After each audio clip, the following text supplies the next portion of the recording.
Il est facile de tomber dans le piège d'imaginer qu'une dénomination particulière au sein du christianisme est la véritable Église. Ce point de vue est une mauvaise compréhension des Écritures. Lorsque vous choisissez une Église, il est important de se rappeler qu'un rassemblement de croyants doit être un lieu où ceux qui appartiennent à la véritable Église se sentent chez eux. En d'autres termes, une bonne Église locale mettra en avant la parole de Dieu, en l'honorant et en la prêchant fidèlement, proclamant l'Évangile avec constance et nourrira et gardera les brebis. Une Église qui enseigne des hérésies ou qui s'engage dans le péché finira par être très pauvre, entièrement privée de personnes qui appartiennent à la véritable Église. Les brebis qui entendent la voix du berger et le suivent. Jean 10, 27. Les membres de la véritable Église jouissent toujours d'un accord et d'une communion avec Jésus-Christ, comme il est clairement révélé dans sa parole.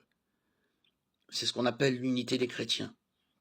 Une autre erreur courante est de croire qu'une unité chrétienne consiste simplement à être d'accord les uns avec les autres. Le simple fait d'être d'accord pour le plaisir d'être d'accord ne permet pas de dire la vérité dans l'amour, ni d'inciter les autres à l'unité en Christ. Au contraire, cela encourage les croyants à s'abstenir de dire des vérités difficiles. Elle sacrifie la véritable compréhension de Dieu en faveur d'une fausse unité fondée sur un amour hypocrite, qui n'est rien d'autre qu'une tolérance égoïste du péché en soi et chez les autres.